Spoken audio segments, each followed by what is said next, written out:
오늘 한번 말해볼 주제 중에 하나가 좀 소액으로 뭘 할 수 있을지 좀 그 얘기를 좀 해볼게요. 제가 이제 뭐 상담도 하고 수업도 하다 보면은 뭐 그게 금액 여부를 떠나서 다들 돈이 얼마 없다, 소액으로 뭘 해야 할까, 이 얘기를 이제 많이들 물어보시거든요. 그래서 뭐 제가 예전에도 영상을 많이 찍긴 했는데, 저는 소액으로 시작을 했고 돈도 아예 없었고 그래서 뭐 이것저것 했는데, 그래서 이제 다들 소액에 대해서 굉장히 많이 고민을 하시거든요. 그래서 오늘은 그냥 1,000만 원이 있다면 뭘 할 수 있을까, 이 얘기를 제가 저번에도 한번 얘기를 하긴 했는데, 오늘 한번 좀 어떤 걸 할 수 있을지 한번 좀 얘기를 해 드릴게요. 제 영상을 보시는 분들은 뭐 경매에 대해서 관심도 있으실 거고, 뭐 다른 현금 흐름도 관심이 많으실 거예요. 뭐 결론적으로는 돈 버는 거에 관심이 많으시겠죠. 그래서 난 1,000만 원으로 경매를 하고 싶다.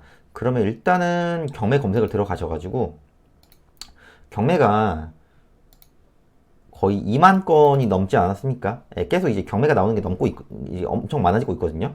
그럼 여기서 감정가를 한 3천만 원?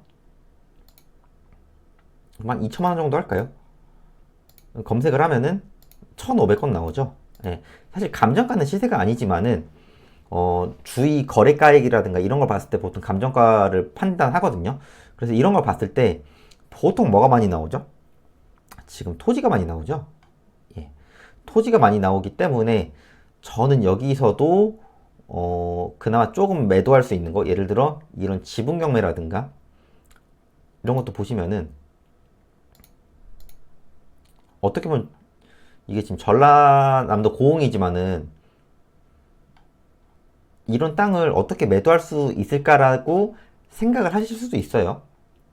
근데 예를 들어 지금 소액으로는 경매가 지분 경매가 많이 나오거든요. 그럼 이런 거를 가족 지분, 예, 뭐 가족 중에 한 명이 좀 경제적으로 어려워가지고 그거에 대한 지분이 나올 수도 있어요. 그러면 예를 들어 토지인데 농지예요. 그럼 농사를 짓고 있다. 그러면은 그거를 필요로 하시는 분들한테 지분 경매를 받아서 지분권자한테 팔 수도 있고, 아니면은 지분권자를 설득을 해가지고 그 지역에 이 땅을 필요로 하시는 분들한테 매도를 할 수 있고. 그럼 이런 것도 지금 그냥 최저가로 봐볼까요?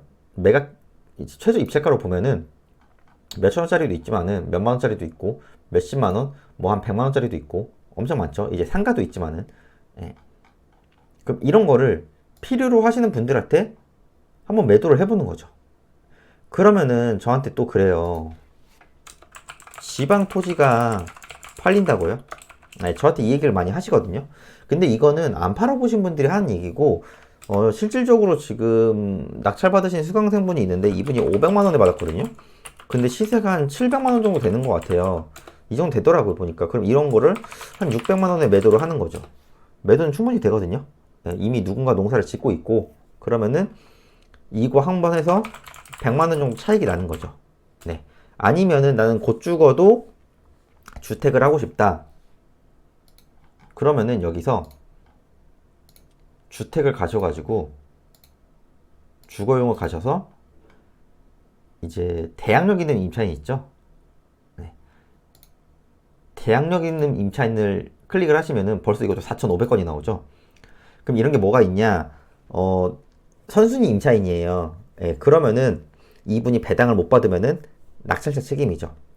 그러면 이런 거를 시세 조사를 해가지고, 예를 들어 앞에 선순위가 한 2억 정도 있어요. 근데 나는 이거를 1,000만 원 낙찰 받아요. 그러면은 배당을 못 받으면은 그 2억 7천의 일부를 내가 거의 떠안는 거잖아요. 그러면 이제 예를 들어 2억 7천에, 그러니까 1,000만 원은 낙찰을 받았는데 전세가 2억 7천이다. 그럼 내가 실제로 매수하는 금액은 2억 8천이죠. 근데 주위 전세가가 계산을 해보니까 2억 8천, 2억 9천일 수도 있고, 아니면은 매도 가격이 뭐 3억 정도일 수도 있잖아요. 예. 그러면은 어찌됐든 시세 차이가 나는 거죠. 그러면 이제 그 얘기는 해요. 예를 들어 이제 경매를 신청한 사람이라든가 그 전세입자가 배당 요구까지 해가지고 배당을 받고 나가야 돼요. 그러면은 그때 이제 얘기를 하는 거죠. 여기가 전세가 금방 구해지니까 낙찰을 받고 나서 곧바로 집을 볼 수 있게 협조를 해달라. 아니면은 매도가 될 테니까 집을 보여줄게 협조를 좀 해달라. 내가 최대한 빨리 처리하겠다. 그러면은 거기 안에 있는 살고 있는 세입자는 어떻게든 나가야 되거든요. 돈을 받아서. 그래서 일반적으로 협조를 다 해줍니다. 네. 이게 1,000만 원 가지고 뭘 할 수 있냐고 저한테 반문들을 많이들 하시는데 이런 식으로 하셔도 되고 나는 곧 죽어도 주택을 하겠다. 그럼 이런 걸 하셔도 돼요. 대항력 있는 임차인. 네, 이런 걸 하시면은 어느 정도 대화가 다 되거든요. 그리고 이런 것도 결론적으로는 시세 파악을 정확히 하셔야 되는 거죠. 네. 근데 나는 1,000만 원으로 현금 흐름을 무조건 만들어야 한다. 이런 분들도 있거든요. 그럼 이런 분들은 에어비앤비나 온라인 쇼핑몰을 해보세요. 네. 제가 이제 블로그에도 올렸지만은 뭐 이제 뭐 이렇게 에어비앤비랑 온라인 쇼핑몰로 월 300만 들기도 지금 모집은 하고 있지만은 이 두 개만으로도 월 300만 원 현금 흐름 나오거든요. 내가 하기 나름입니다, 뭐든지. 네. 그러면은 에어비앤비 같은 경우에 나는 좀 가볍게 하고 싶다. 그럼 내가 사는 집 빈방을 그냥 인테리어 살짝만 해서 기본 가구만 해서 올려보세요. 네. 이렇게 해서 제가 또 많은 분들도 도와드렸거든요. 근데 다들 내가 사는 집인데 누가 들어오냐고 반문을 하고 해보지도 않았으면서 이제 이론적인 것만 얘기를 하시는데 이렇게 해서 제가 100만 원 이상 현금 흐름 만들어 드린 분이 최소 150명은 충분히 넘어요. 네, 충분히. 네. 그러니까 돈이 없으면은 기본적인 노력을 더 많이 하셔야 되거든요. 근데 그걸 안 하세요. 쇼핑몰 얘기하면은 레드오션이라고 하죠. 네. 근데 버시는 분들은 다 벌고 있어요. 내가 얼마나 어떻게 노력을 하고 어떤 방향으로 하느냐에 따라서 이거는 충분히 달라집니다. 제가 1,000만 원이 있다면은 저라면은 조금 저렴한 지방 토지 같은 것도 하고 주택을 하는 것도 상관은 없는 것 같고 그리고 나머지 돈으로 현금 흐름을 만들어서 저라면 둘 다 할 것 같아요. 둘 다 어떻게 하냐고 또 의문을 가질 수 있으시겠지만은 뭐든지 내가 아는 만큼 보이는 거예요. 예, 저는 뭐 제 수강생들한테 저는 뭐 1,000만 원 이상 무슨 사업을 알아? 저는 절대 안 합니다. 일단 제가 안 하고요.